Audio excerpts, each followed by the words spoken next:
വേദ ഇപ്പോൾ ഇഷിത പറഞ്ഞ പ്രകാരം വിക്രമിനായുള്ള സഹായങ്ങൾ ഓരോന്നായി ചെയ്തു കൊടുത്തുകൊണ്ടിരിക്കുകയാണ്. വിക്രമിന്റെ മുറിവിലെ ഡ്രസ്സിങ് മാറ്റി പുതിയതൊന്ന് വേദ വെച്ചു കൊടുക്കുന്നു. ഈ കഴിഞ്ഞ കുറച്ച് നാളുകൾ കൊണ്ട് തന്നെ അവർ തമ്മിൽ നല്ല സൗഹൃദം ഉടലെടുക്കുകയും ചെയ്യുന്നു. കഴിഞ്ഞ ദിവസം വീണ്ടും എസ്ഐയുമായി ഉണ്ടായ വഴക്കിൽ വിക്രമിന്റെ ദേഹത്തെ മുറിവുകളൊന്നും തന്നെ ഉണങ്ങിയിട്ടില്ല.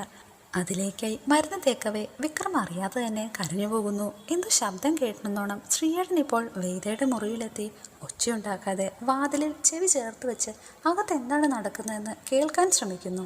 ഇതൊന്നും അറിയാതെ അകത്ത് സംസാരിച്ചുകൊണ്ടിരിക്കുകയാണ് വേദയും വിക്രമും.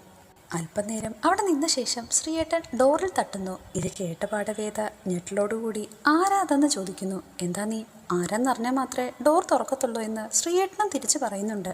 വേദയാകട്ടെ ശ്രീയേട്ടൻ അകത്ത് വരാതിരിക്കാൻ വേണ്ടി പെട്ടെന്ന് തന്നെ മുറിക്ക് വെളിയിലെത്തി ഡോറ് ലോക്ക് ചെയ്യുന്നു. അതിനുശേഷം അവർ തമ്മിൽ ദേഷ്യത്തോടുകൂടിയാണ് സംസാരിക്കുന്നത്.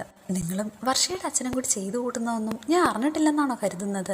നിങ്ങൾ ഈ ചെയ്തതിനെല്ലാമുള്ള മറുപടി അധികം വൈകാതെ തന്നെ നിങ്ങളെ തേടിയെത്തും. അതിനുശേഷം വേദ പറയുന്നതൊന്നും സഹിക്കാൻ കഴിയാതെ ദേഷ്യത്തോടുകൂടി വേദയെ അടുക്കാനായിട്ട് ശ്രീയേട്ടൻ കൈ ഓങ്ങുകയാണ്. അത് തടഞ്ഞുകൊണ്ട് വേദ, മേലാൽ എൻ്റെ ദേഹത്തെ തൊടരുതെന്നും അതിന് നിങ്ങൾക്ക് യാതൊരു അവകാശവുമില്ലെന്ന് തീർത്തു പറയുന്നു.